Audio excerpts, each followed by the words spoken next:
Hello and welcome back to this channel. What a day. It is Thursday. It is cold here. Okay, cold. The wind almost blew me over. My name is Mandy Magnan. I am an actress, writer, producer, and director in Toronto, a movie reviewer of pop culture, and your YouTube commentator for everything It Ends With Never. There is a lot to get into. In this video only, we're going to be talking about Stehanie motherfucking Jones. Okay, so that's it. Grab your emotional support lip gloss. You are in frame with Mandy Magnan.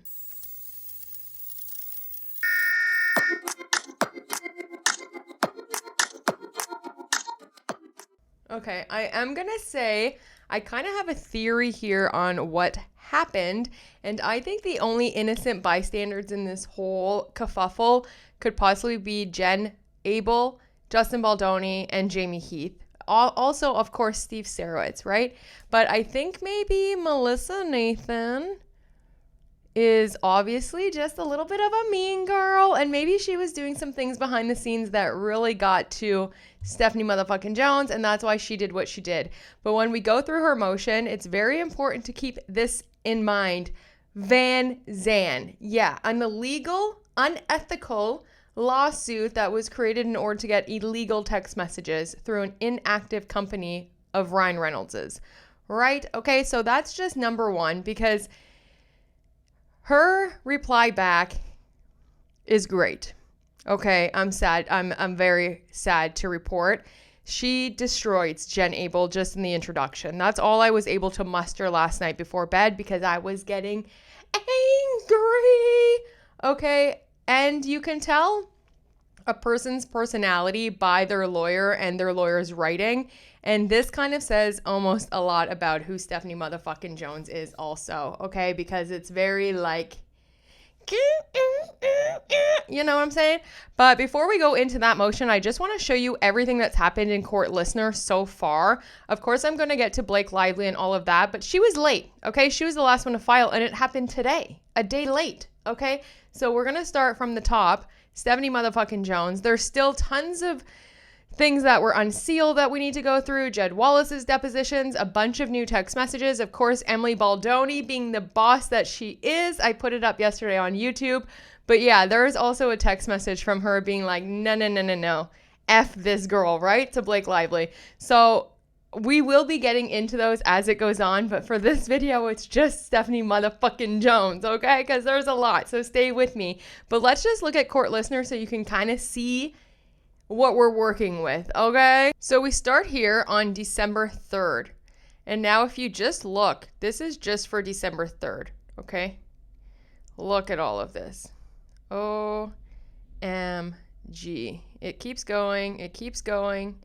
It keeps going, and then you get to the next page, and it keeps going, and it keeps going, and then it keeps going, and then it, look at this, bam, so much stuff. It's wild out here. It's wild. Something that I find extremely crazy about Blake Lively is, one, she was late.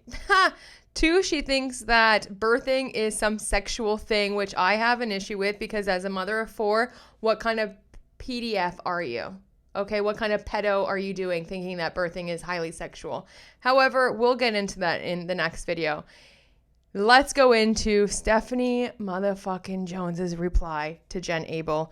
Brace yourself, grab that lip gloss, hold on to a friend, pet your dog, do whatever you got to do to get through it. Okay, but we are going to get through it. Right away filed by Stehanie motherfucking Jones, okay, is that she would like clarification on the extensions, of course, because her and Blake Lively the most, but they filed a lot of things under seal, a lot of things redacted, and as we know, the judge had already put in like a huge 12-page order on how moving forward, especially when it comes to summary judgment and dispositive motions, that nothing can be sealed anymore, except for personal information, banking information, emails, phone numbers, etc., or any kind of like trade secrets within business.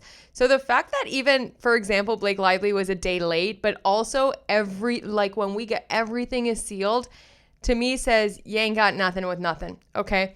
But she would like clarification that these extensions of time moved for continued sealing apply to documents filed under seal pursuant to Rule 4B attachment of Your Honor's individual rules in connection with Jones Works' motion for spoliation sanctions, and that the January 9th deadline is to oppose the sealing motions due on December 19th.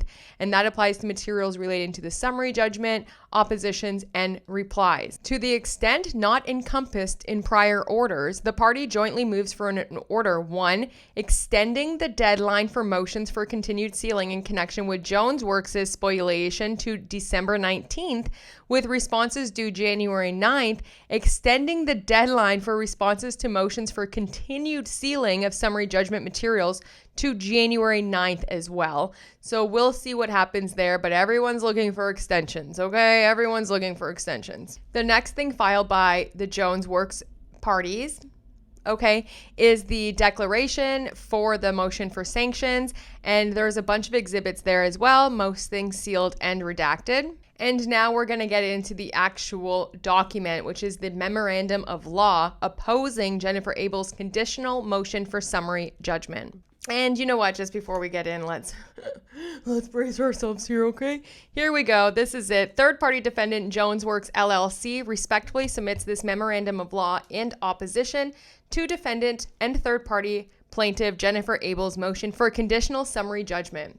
Jennifer Abel is speaking out of both sides of her mouth. Bang, right there. Okay, let's call it a day. Jennifer Abel is speaking out of both sides of her mouth. She denies engaging in any of the conduct that Lively alleges give rise to Abel's liability for the retaliatory smear campaign described in Lively's complaint, but simultaneously argues that the actions she admits to entitle her to indemnification. But record evidence demonstrates that Abel's actions in July and August 2024 were self-serving and far outside the bounds of her employment at Jones Works. Indeed, Abel's own expert in this matter acknowledges that, redacted. Yet, remarkably, Abel now claims, redacted, that she is entitled to summary judgment because she was engaged in only ordinary public relations at the instruction of her employer. Not so.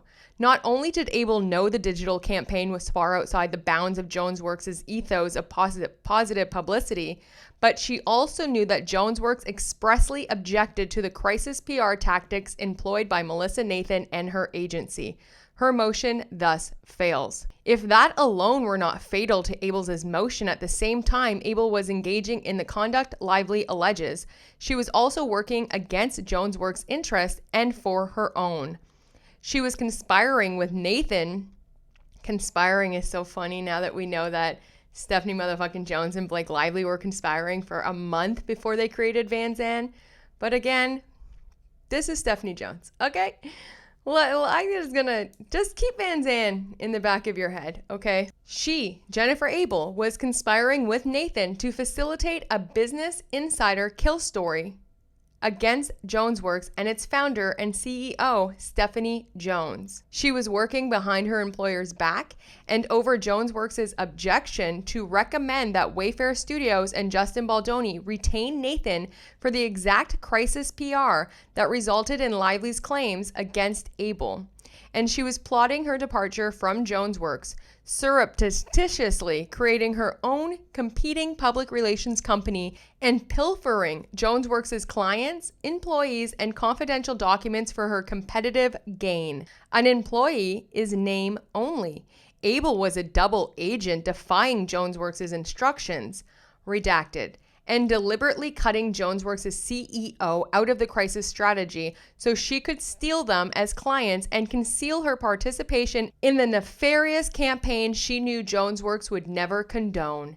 Shielded from the view, supervision, and control of her employer, Abel embarked on the digital campaign over which Lively has now sued her and her co-conspirators.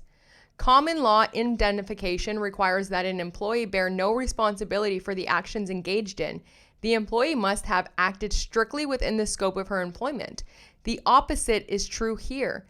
Abel charted her own malicious and treacherous course for personal gain against the clear instruction and expectations of her workplace. She actively concealed her acts from JonesWorks, and she cannot now seek refuge behind that employer for her betrayal.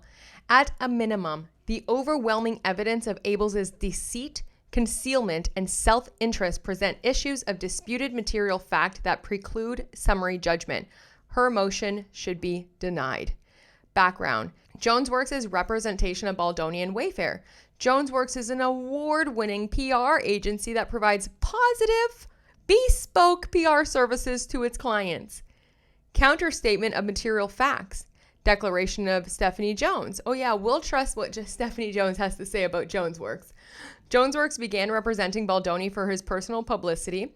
That work included promoting Baldoni and his projects through positive publicity, including by creating communication materials such as biographies and press releases, promoting Baldoni's promotional activities and philanthropy, and securing press coverage to promote his work as an actor and director. JonesWorks' work for Baldoni did not include seeding, planting, or promoting negative stories for Baldoni or manipulating social media. After Wayfair was formed, JonesWorks also began providing PR services for the studio.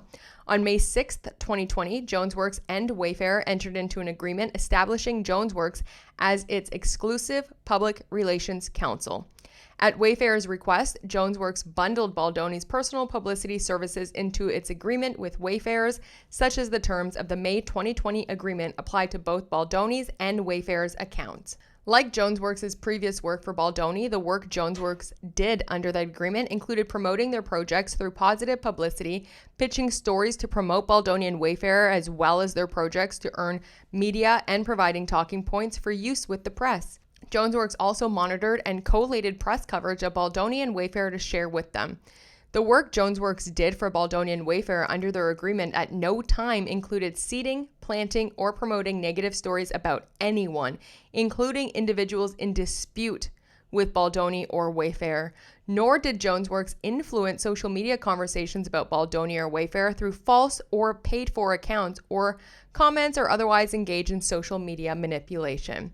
Around May 2025, JonesWorks began providing additional social media services to Wayfair and Baldoni on a 3-month trial basis. Under that trial, JonesWorks helped Baldoni brainstorm ideas for social posts, post approved content for him, and record video in connection with those social posts. JonesWorks did not take any steps to manipulate social media conversations or coverage, and such conduct was not within the scope of the trial. Wayfair ended the trial on July 31st, 2024. JonesWorks hires Jennifer Abel and instructs her to conduct her duties lawfully, ethically, and consistent with JonesWorks' positive ethos. JonesWorks hired Abel in July 2020 to work as a publicist to help grow its LA office. Response to Abel's statement of undisputed material facts. Abel's agreement with JonesWorks required her to acknowledge that all work product created in connection with her employment was the exclusive property of JonesWorks and prohibited her from disparaging JonesWorks and from preparing or publishing any articles or materials involving JonesWorks without prior written authorization. Abel was subsequently promoted and executed a new agreement in 2021, which reaffirmed her obligations to protect JonesWorks' proprietary information and imposed certain non-solicitation obligations. When Abel joined JonesWorks, she was instructed to carry out the duties of a competent PR professional, which includes supporting the positioning of her clients in an ethical, lawful, and responsible manner through positive publicity. For example, Abel was expected to guide her clients as they interacted with the press, but Abel was not expected to, was never instructed to, and was prohibited from manipulating social media conversations to attack anyone, including a non-client, and from pitching, seeding, or promoting negative false stories about anyone, including a non-client who had complained of misconduct against her client. What? First of all, let me know when they're fake. I haven't seen a false story come out yet about Blake Lively. Everything's been true. Okay? As a PR professional with over a decade of experience, Abel understood when she joined JonesWorks that she was employed to engage in proactive, positive press to help build her client's brand and promote their projects and partnerships, and that her duties did not include promoting negative coverage. Accordingly, when Abel became the point person on Baldoni and Wayfair's account after joining JonesWorks, she understood JonesWorks' work for Baldoni and Wayfair did not include seeding, planting, or promoting negative stories about individuals in disputes with Baldoni or Wayfair, or manipulating social media, and that she was prohibited from engaging or participating in such nefarious conduct. JonesWorks as a company does not engage in these activities, and as a seasoned PR executive who worked at JonesWorks for more than 4 years, Abel knew that such activities are prohibited based on JonesWorks' ethics, course of conduct, and expectations, as well as the industry standard expectations that garnering positive publicity to promote clients' projects and partnerships does not include promoting negative content. Abel advised Wayfair hire Nathan over Jones's objection, while she and Nathan colluded to steal JonesWorks' clients.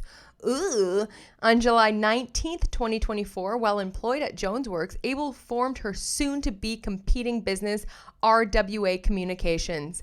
At that time, Abel had not told Jones of her intent to start a competing business. Also, in late July, reports began to surface regarding tension between Baldoni and cast members of the film It Ends With Us. On July 24th, 2024, Abel told Jones that Wayfair wanted recommendations for a crisis PR firm to hire in the event the situation escalated. Abel did not tell Jones that it was Abel herself who recommended Wayfair bring on a crisis firm. Jones gave Wayfair recommendations for crisis PR firms.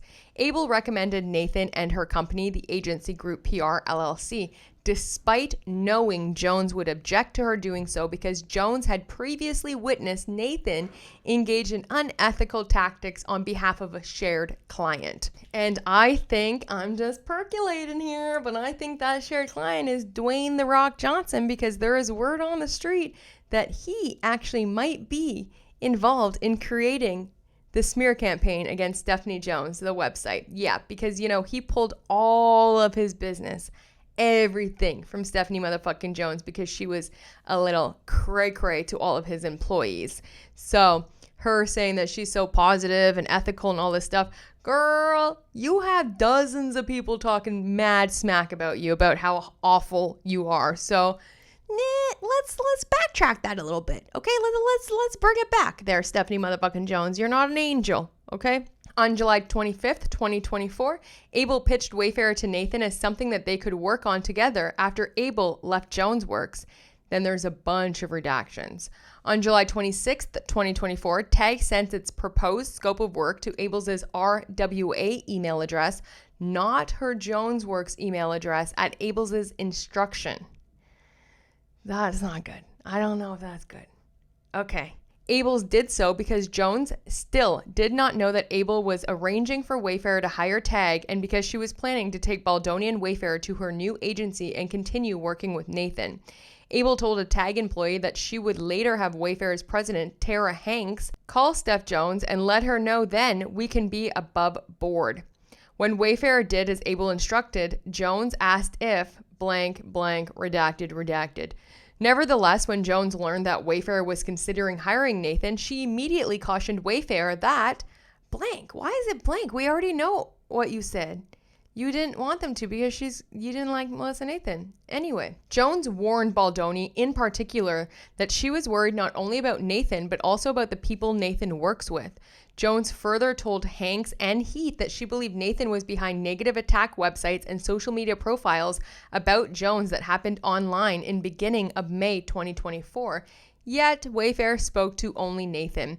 Wayfair and Baldoni admit that they ultimately hired Nathan and TAG over Jones's objection and against her advice. Admitting Baldoni and Wayfair hired Nathan despite Stehanie Jones's warning and over Stehanie Jones's objections. That's coming from a declaration. Okay.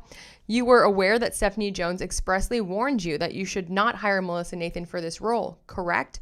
Yes, I was aware. I think that it's coming from one of Jamie Heath's depositions. Wayfair and Abel also misled Jones about the scope of work Nathan and TAG would be providing. Redacted. But that was not true. TAG's scenario planning document created for Wayfair included that TAG would manage media inquiries on background as sources familiar and respond to media, which TAG did. At the same time, Abel was onboarding Nathan behind Jones's back. She was colluding with Nathan to take JonesWorks clients.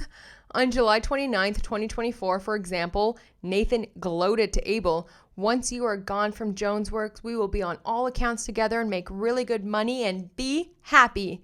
In those same messages, Abel and Nathan discussed the forthcoming negative Business Insider article about Jones, with Abel asking Nathan if she had yet spoken with Katie Warren, the journalist writing the story, which Nathan later joked to Abel would be a kill story of Jones. Right. There are texts where she says, "Have you spoken to her?" And Nathan said, "No, I haven't, because if I did, it would be a kill story." Meaning she has a lot of dirt on Stehanie motherfucking Jones, just like she has on Nathan, because they've been wrapped around each other's lives for so long in the PR world. It doesn't prove that they actually did anyway. Okay? Very carefully worded, for sure. Me, if someone says to me, "Hey, did you talk to that person about the article?" And I say, "Nah, because if I did, it would be a kill story immediately." What does that show? It just shows that I have dirt on you, girl. We move on. Abel conducts the digital campaign behind Jones's back while working against JonesWorks' interest. Wayfair and TAG anticipated and understood that TAG would be working with Abel and not JonesWorks to plant and promote negative stories about Lively, and they intentionally included Jones from that effort. Indeed, before Jones was even told Wayfair hired TAG, Abel admits that she sent Wayfair executives a message without Jones in copy that she spoke to a journalist, friend of 12 plus years, who was armed and ready to take this story, a Blake weaponizing feminist, to any of her outlets, and that she would connect her friend to Melissa Nathan tomorrow. Moreover, the August 2nd scenario planning document TAG created for Wayfair noted that TAG would work alongside Jen Abel and her team to plant a seed earlier on her position Baldoni truth narrative, hinting that Baldoni and Blake didn't always agree at times, and plant stories about the weaponization of feminism and how people in Blake Lively's circle, like Taylor Swift, have been accused of utilizing these tactics to bully into getting what they want.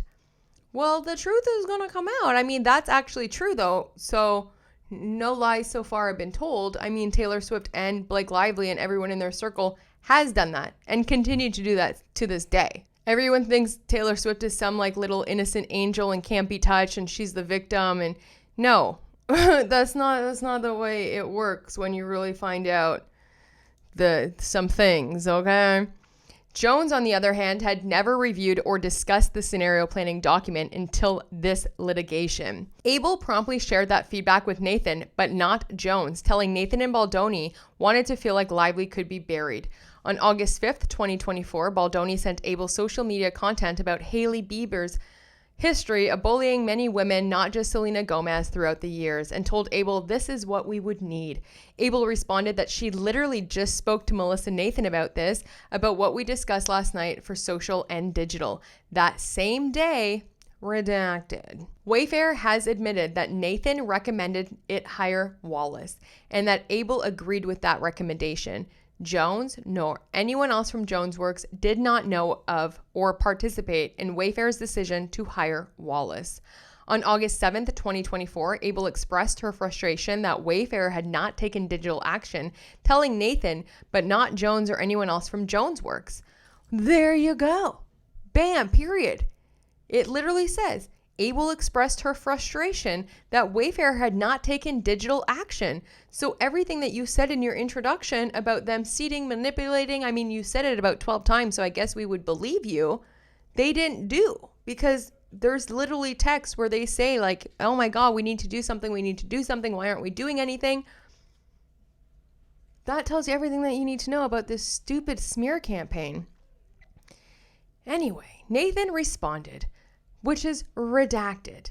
Why would that be redacted when we've already seen the text messages? Also, on August 7th, TAG sent Heath and Abel, but not Jones or anyone else from JonesWorks, the specifics on the social and digital mitigation and remediation plan that they would pursue with Wallace. That plan anticipated working in conjunction with Jen Abel and her team, as well as Tag PR, not Jonesworks, to directly influence forums that are working against Justin Baldoni and Wayfair to adjust the narrative in real time, executing all without fingerprints. Tag shortly thereafter introduced Wallace to Abel, not Jones or anyone else from Jonesworks. Redacted. After Wallace came on board, Abel worked with him and Tag to boost and amplify media critical of Lively and suppress negative coverage of Baldoni, including to cover up allegations of his misconduct. For example, on August 8th, 2024, Abel flagged social media posts about Baldoni. Well, where are the negative stories coming from? Like, did they think that, honestly, people are just so dumb, I feel like, because if there was all of these negative stories coming out about Justin, where were they coming from? Blake Lively. So who was actually starting the smear campaign and who was defending themselves, right? Like, that's what we really should be thinking about the whole time. But okay. Then there's more redactions. On August 9th, Nathan told Abel alone that Wallace said, "We are crushing it on Reddit," and gloated, "We've confused people, so much mixed messaging." It's actually really funny if you think about it. On August 10th, 2024, Tag reported to Abel that we also started to see a shift on social, due largely to Jed and his team's effort to shift the narrative towards shining a spotlight on Blake and Ryan. On August 13th, Baldoni shared with Abel TikTok videos, including a video negative to Lively, to which Abel responded, "Yes, we have this, and this is what the digital team is amplifying." Then there's a bunch of redactions. Jonesworks was deliberately excluded from the crisis effort that Nathan and Abel were orchestrating. Heath confirmed in sworn testimony on Wayfair's behalf that Jones had never been involved in the crisis response. Tag employees and Wallace similarly confirmed that they never spoke with Jones about their work for Wayfair. Indeed, after Wayfair was told falsely that Jones had spoken to the press about Baldoni on or about August 8th, and then it's redacted. A few days later, when Jones reaffirmed her support for Baldoni and Wayfair and suggested Wayfair flood the zone with positives, Abel redacted. At the same time, Abel and Nathan were working against Jonesworks' interests. On August 9th, 2024, Nathan encouraged Abel to take this effing client, Wayfair, and never talk to Jones again, I swear to God. The same day, Abel suggested redacted. Abel specifically freaking redacted. OMG, guys. Like, where's the truth here, okay? Why are y'all redacting so much stuff? Especially things in depositions and stuff and text messages that we've already seen. Abel and Nathan concurrently were attempting to arrange for Jonesworks employee Matthew Mitchell, the only other Jonesworks employee Abel claimed to have worked with on the digital campaign, to leave Jonesworks to work with Tag so he can continue working on the Wayfair campaign. On August 13th, 2024, for example, Abel redacted. On August 19th, 2024, Nathan told Abel that she encouraged Baldoni to leave Jonesworks and to go with Abel to RWA, to which Abel responded, "Ha ha ha, OMG, love you." That same day, Abel told a friend that she was taking all of her clients and joked that redacted. Abel continues the digital campaign after her termination from Jonesworks. Jonesworks terminated Abel on August 21st, 2024 after it discovered her stealing proprietary and confidential information to support her new competing business. Wayfair purported to terminate its agreement with Jonesworks on redacted. You can't even give us a date? A date is redacted? A date is redacted. That's nuts. Wayfair continued to work with Abel and Tag through and immediately following Abel's termination without pause, and then after its purported termination of its contract with Jonesworks. Indeed, on August 22nd, the day after Abel's termination, we move on, I guess. Abel's effort to manipulate social media in Baldoni and Wayfair's favor have continued through this litigation. For example, on January 3rd, 2025, we don't know, Lively sues Abel for her involvement in the digital campaign. On December 31st, 2024, Lively commenced this action.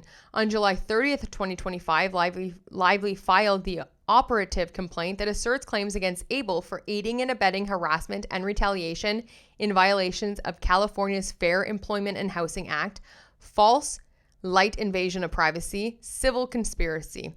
Lively alleges that Abel participated in an ongoing astroturfing retaliation scheme against Lively by, among other things, participating in planting of negative, false stories about Lively to cover up Baldoni's bad acts, and amplifying or boosting negative content critical of Lively to cover up Baldoni's bad acts and retaliate against Lively.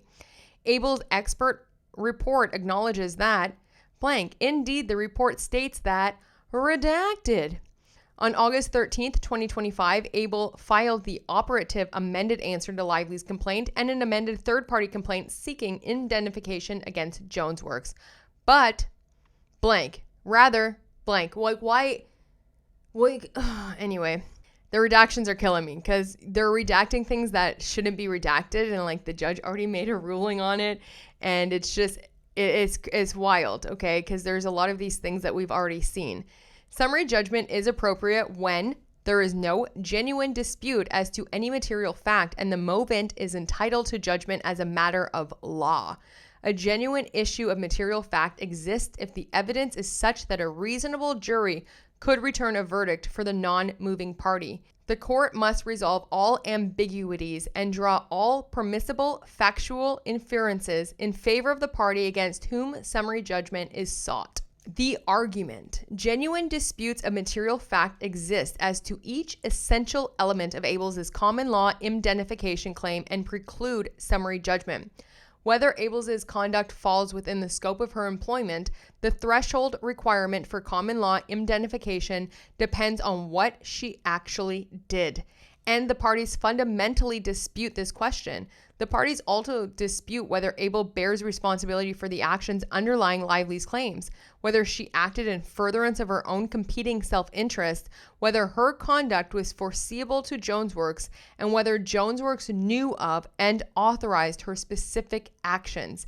Each of these material disputes precludes summary judgment. Summary judgment is precluded by evidence establishing that Abel is responsible and at fault for the conduct that forms the basis of Lively's complaint. As a threshold matter, Abel's motion for summary judgment is fatally premature.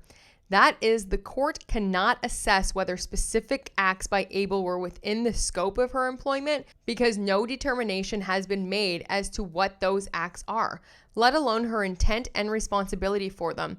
The court should deny summary judgment on this ground alone.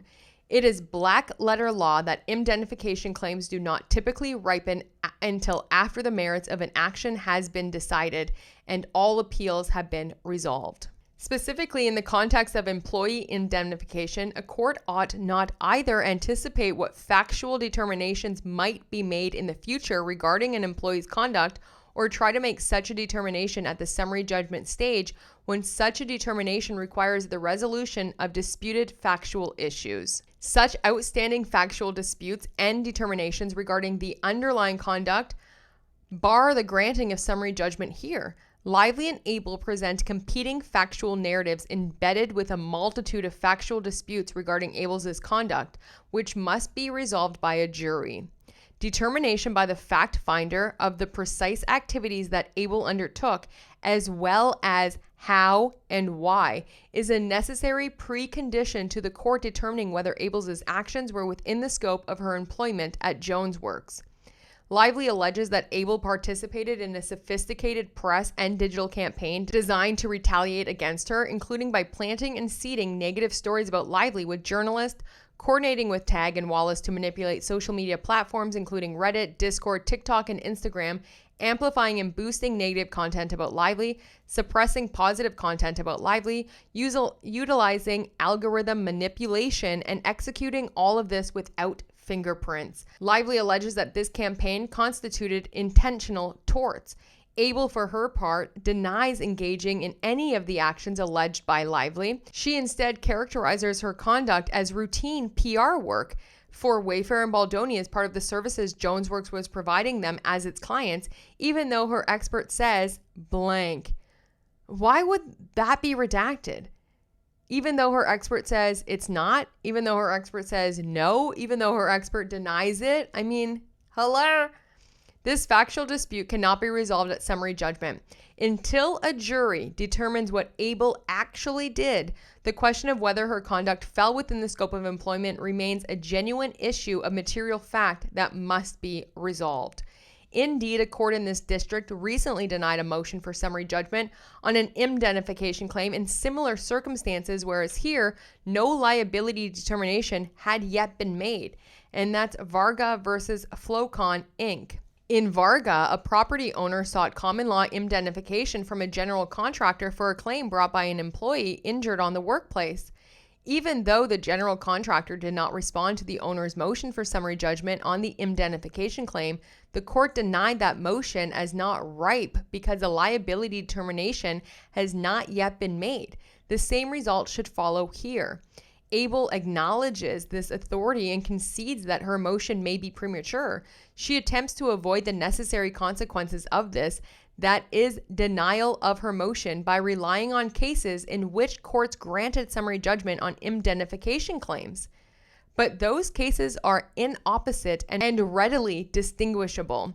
In each, there is no dispute about what the employee in question actually did or whether the employee acted within the scope of employment. Here, by contrast, there are fundamental disputes about what conduct Abel engaged in that must be resolved before any analysis of whether that conduct was within the scope of her employment can be even undertaken. The court should deny Abel's motion for this reason alone. Record evidence establishes Abel was responsible for and at fault for the conduct that forms the basis for Lively's complaint. As this court explained in resolving Jonesworks' motion to dismiss, Abel bears the ultimate burden to show that she bears no fault or responsibility for the tort claims against her by Lively before she can establish her entitlement to common law indemnification. Abel can only recover if she was not negligent and acted merely at the direction of Jonesworks. Thus, Abel must establish that she was not at fault and bore no responsibility for the acts that led to Lively's claims of harm. If Abel participated to any degree in the wrongdoing, she cannot receive the benefit of common law indemnification. Since the predicate of common law indemnity is vicarious liability without actual fault on the part of the proposed indemnity, it follows that a party who has itself actually participated to some degree in the wrongdoing cannot receive the benefit of the doctrine. Here, Abel offers no argument or evidence in support of her lack of fault or responsibility, a required element of her claim. This alone is sufficient to defeat Abel's motion. As a general matter, a party cannot obtain common law indemnification unless it has been held to the vicariously liable without proof of any negligence or actual supervision on its own part. But Abel not only does not make this showing, she cannot. As detailed throughout, far from acting merely in rote obedience of Jonesworks' order, Abel embarked on her own course of conduct for her own purposes in service of her own interests, all while hiding that conduct from Jonesworks. Abel instructing Tag to send proposed scope of work to her RWA, not Jonesworks email address. Redacted, redacted, redacted. Abel and Nathan communicating about the need to bury Lively on behalf of Baldoni. Abel and Baldoni discussing need for negative coverage of Lively. Abel flagging social media posts for Wallace. Abel attempting to have Tag hire Jonesworks employee. Abel planning with Nathan to poach Wayfair and Baldoni as clients from Jonesworks. Abel's self-serving and conclusory claim that all of these actions were merely in obedience to Jonesworks' instructions and not her own independent conduct is implausible, inconsistent, and incredible. The facts speak for themselves on Abel's degree of responsibility and bar summary judgment. Disputed facts on whether Abel's conduct was within the scope of her employment preclude summary judgment. Even if the court does not consider the substance of Abel's motion, it should still deny it. Abel cannot establish as a matter of undisputed fact that her conduct was within the scope of her employment, an essential element of her common law indemnification claim. Indeed, there exist disputed facts on each prong of the scope of employment analysis, any one of which acts to independently preclude summary judgment. Under New York law, common law indemnification requires that Abel establish she conducted the actions alleged by Lively in the course of her employment at Jonesworks and at the direction of Jonesworks, and that this conduct was neither done with wholly personal motives nor unforeseeable to JonesWorks. Whether an employee acted within the scope of employment is a fact-based inquiry. There are genuine disputes of material fact as to whether Abel meets any of these requirements, whether she acted in furtherance of JonesWorks' business or on her own interest, whether her conduct was foreseeable or constituted a significant departure from her normal duties, and whether she defied JonesWorks' instructions. Indeed, the record overwhelmingly supports the opposite conclusions that Abel seeks, but at the very least, each of the disputes independently precludes summary judgment. Overwhelming evidence establishes that Abel acted in pursuit of her own interests. Courts consistently hold that where an employee's actions are taken for wholly personal reasons, including pursuing personal interests, her conduct cannot be said to fall within the scope of her employment. Here, there is substantial evidence that throughout July and August of 2024, Abel was acting in her own personal interest and not in the interest of JonesWorks, and indeed was acting deliberately and directly adverse to JonesWorks' interests. For example, Abel recommended that Wayfair hire Nathan, whose PR practices Abel knew went against JonesWorks' positive ethos, so Abel and Nathan could take that account from JonesWorks upon Abel's departure. At the same time, Abel participated in the digital campaign for which Lively sued. She helped facilitate a Business Insider kill story about JonesWorks founder and CEO, including by speaking to the reporter responsible for the story multiple times throughout this period. Where's the evidence? That's funny that you say that she was involved in the Business Insider, but you don't have evidence for that. Okay? Okay. Abel also conspired with Nathan to ensure that Wayfair and Baldoni breached their contract with JonesWorks and retain Abel's new competing PR firm in violation of both Wayfair's and Abel's contracts with JonesWorks. As her departure from JonesWorks neared, Abel was using something to circumvent JonesWorks' computer security systems in order to steal confidential documents in violation of her agreements. All of this was in service of Abel's scheme with Nathan to take this effing client and never talk to Jones again, I swear to God. In the face of these facts, Abel falls well short of meeting her burden to show that there is no material dispute fact that she was working in JonesWorks' interest. Her motion must be denied. Ample evidence establishes that Abel's conduct was unforeseeable. Even if Abel acted in JonesWorks' interest, she did not. JonesWorks would still be liable only if Abel's tortious conduct also was generally foreseeable and a natural incident of the employment. Actions that are a significant departure from the normal methods of performance of the duties of the employee are not foreseeable. The employer may be liable when the employee acts negligently or intentionally, so long as the tortious conduct is generally foreseeable and a natural incident of the employment. Abel's expert report alone dooms her summary judgment motion at this point. The report recognizes that, redacted, Abel cannot win summary judgment in the face of this admission. Regardless, the record evidence also belies Abel's arguments. Abel relies on her unsubstantiated assertion that she engaged in only standard PR activities, such as responding to press inquiries, monitoring media coverage, and coordinating messaging, all of which she claims fell within the scope of JonesWorks' services for Wayfair. But Abel's say-so does not make it true. Yeah, just like Blake Lively. Trust me, bro. No evidence. No evidence, okay? So if Blake Lively's entire claim gets thrown out, then this one should too, because it's BS. Anyway, that's a crazy sentence to write. But Abel's say-so does not make it true, especially in light of her own expert report, and is insufficient to carry her summary judgment burden, especially where, as detailed throughout, Abel's self-serving assertion flies in the face of the overwhelming evidence. What is more, even if Abel's claimed engagement is standard PR activities, they may have been foreseeable to JonesWorks. This does not end the inquiry because such standard activities do not compromise or reflect what Lively alleges, and the evidence demonstrates Abel did here. Indeed, Abel herself admits doing substantially more and different work that fell outside the scope of JonesWorks' contract with Wayfair, including planting a negative story with a reporter to cover up Baldoni's misdeeds, identifying social media content that was hostile to Lively for amplification, working with Tag and Wallace to manipulate, suppress, or boost social media content against Lively, and boosting with Nathan about their ability to bury Lively.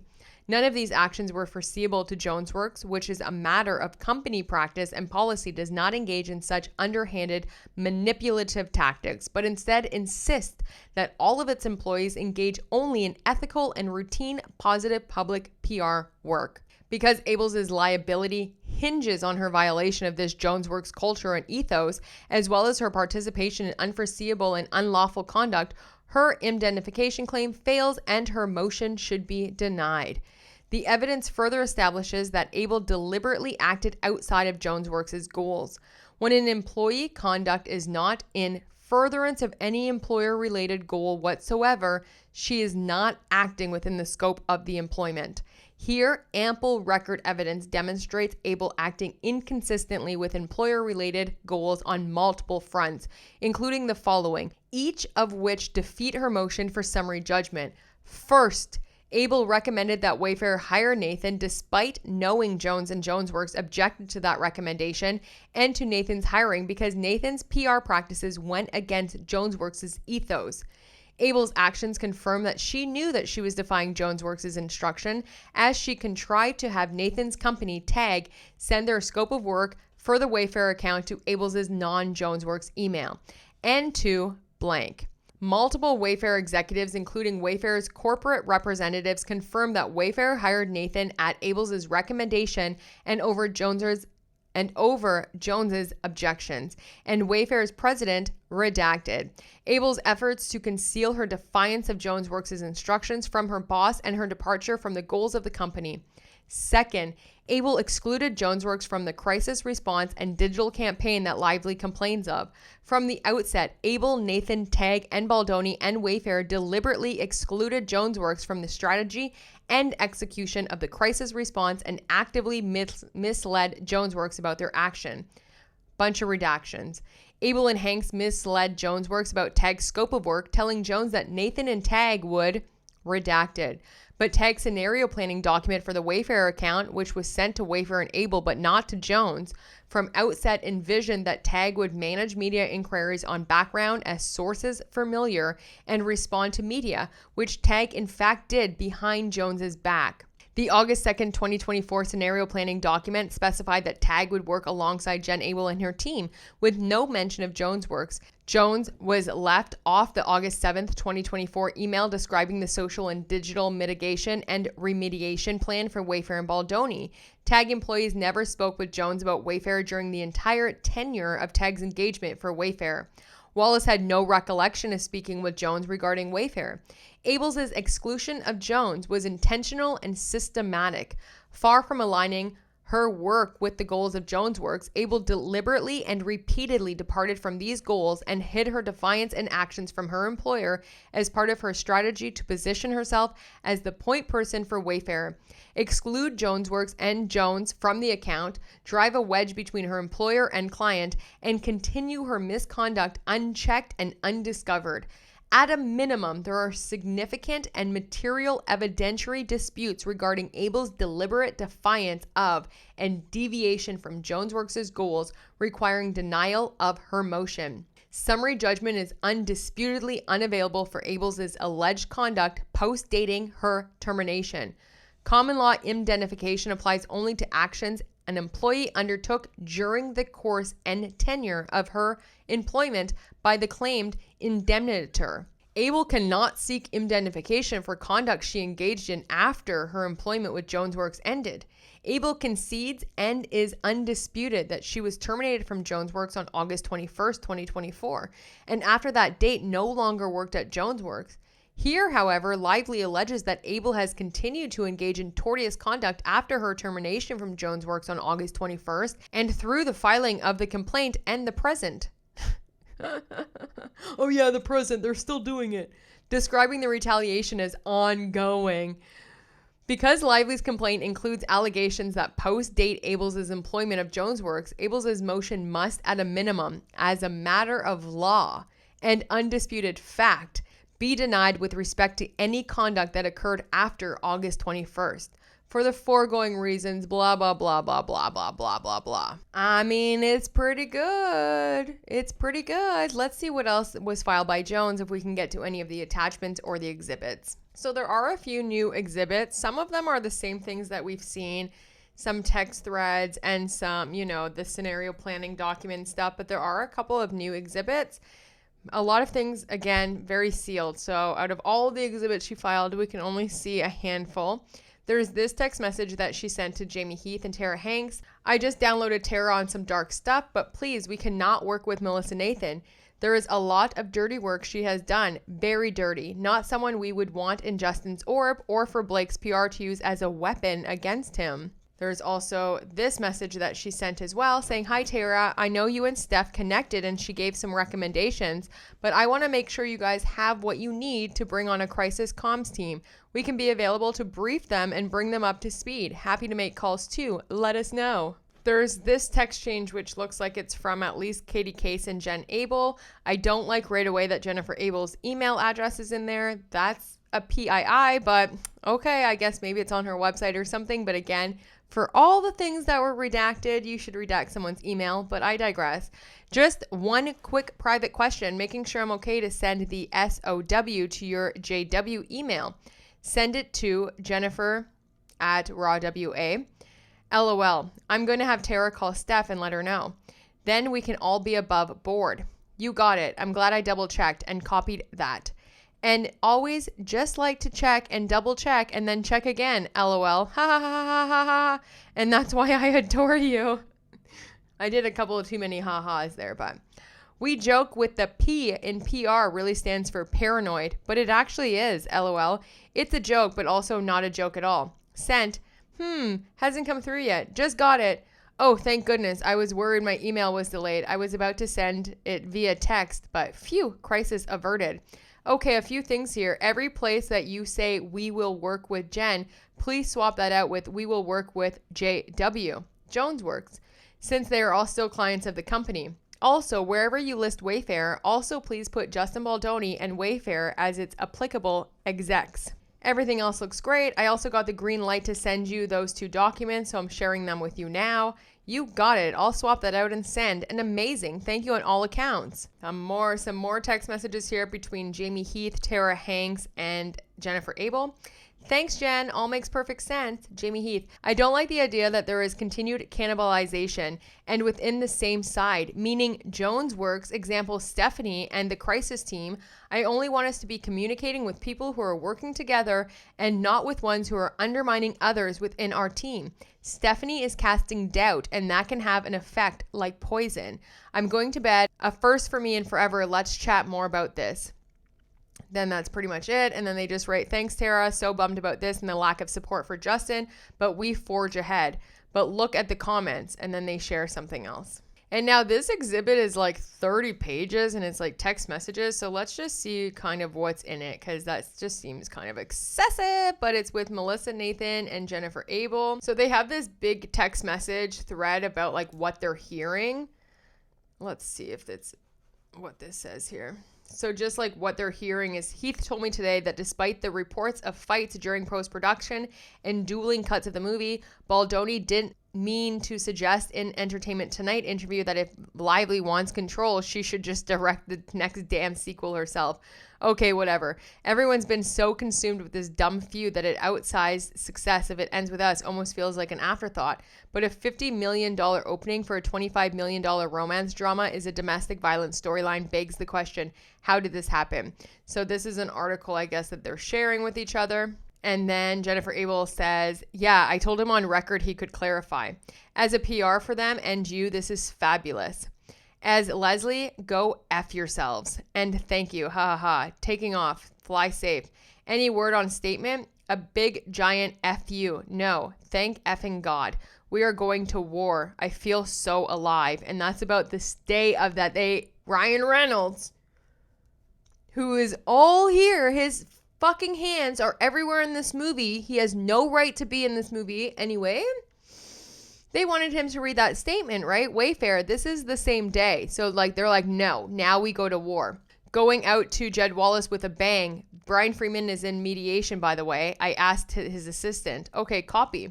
Melissa Nathan. As listing this, Blake Lively was given final edit approval on It Ends With Us to make the movie more feminine, according to sources. The star and the rest of the cast are not speaking to director and co-star Justin Baldoni, and Brendan Slinger particularly has a problem with him over, we're told. Although not greenlit as we predicted, there will now be a battle over the sequel, It Starts With Us. As Baldoni owns the rights to the film, but due to the rift with Lively, it's unknown what will happen, a source said. Yet 2 edits in the studio went with a more feminine edit. Blake had the right to do that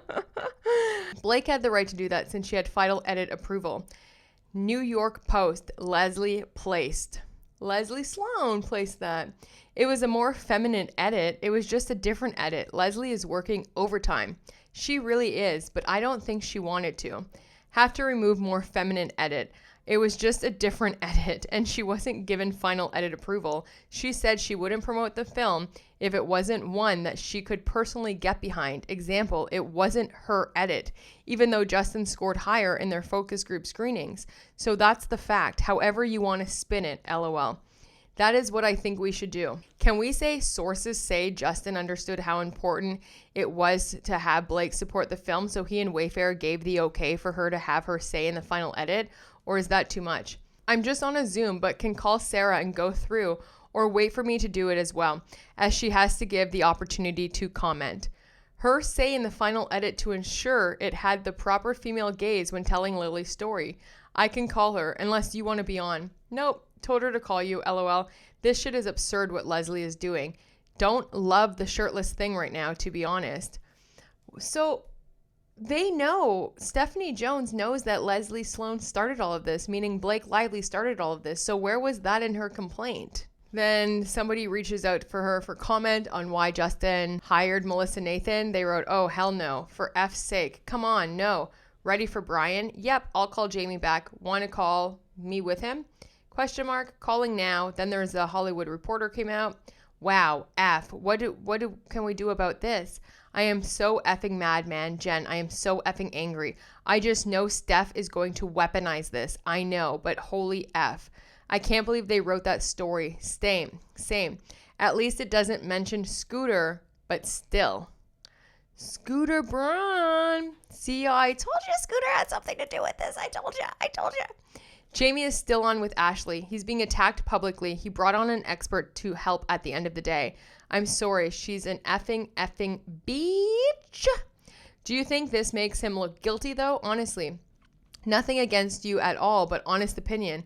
Honestly, no. Everyone hires crisis. Leslie is crisis. If it wasn't me, whoever you have hired would have also been mentioned, as she used it as a tactic. It trades as well. Fans don't read trades.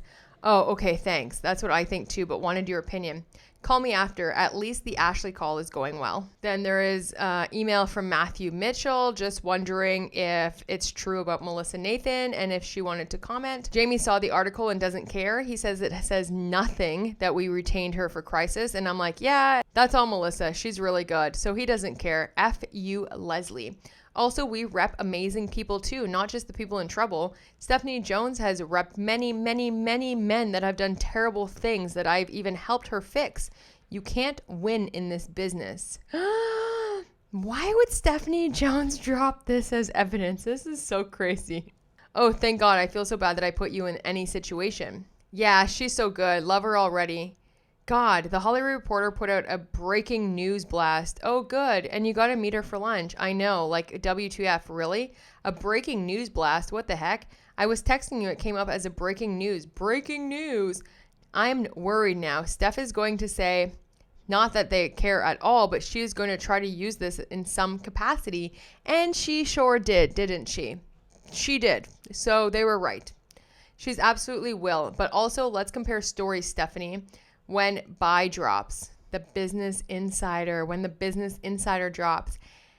And Steph just texted Tara, LOL. And of course, then Stehanie Jones does use it against them. Like, I just saw the Hollywood Reporter. This isn't good. I was waiting for this. The real story here is that Leslie, Blake's rep, planted this to weaponize the fact that we've hired crisis. But as far as a response, I defer you to with what you're comfortable. But I would say something along the lines of, yes, Jamie and the team are aware and also aware that was reduced to a more straightforward announcement, Melissa Nathan texts Stehanie, are you aware that there is a kill story dropping this week on you? And if you hadn't blown us up, we would not be in such a bad place. And then now all of a sudden there's all these reporters trying to get a hold of Melissa Nathan, asking for comment if she's working with Wayfair or not. Melissa Nathan writes, why is this such a big story? This is wild. This is the maddest account for so many reasons. Should I call her? How is hiring a rep a story? My lot can and say we are not giving comment if you prefer. It's insane, but trades I unfortunately understand, but entertainment? No way. Normal people don't even know what a PR is. I would try to guilt them and be like, this isn't a story, etc., but defer you. Exactly. Okay, I'll forward it. I got another one. Jen, what the actual F? And then there's more reporters trying to reach out because this is a story that Leslie Sloan planted. Or maybe did Stehanie motherfucking Jones plant it herself? Who knows? But someone planted the story. Someone spilled the beans. And it was definitely weaponized to, yet again, attack Wayfair. From my close reporter friend, also for the highbrow losers like People and Variety. I love how they hate mainstream media. This is hilarious. Also for the highbrow losers like People and Variety, a way to cover it without quotes deranged people on social media or speculation. Just have to tell you something and then I promise to leave you the F alone. Never leave me alone. Just going to the toilet. Ha ha ha. How dare you not pick up? On with Leslie. Could not answer.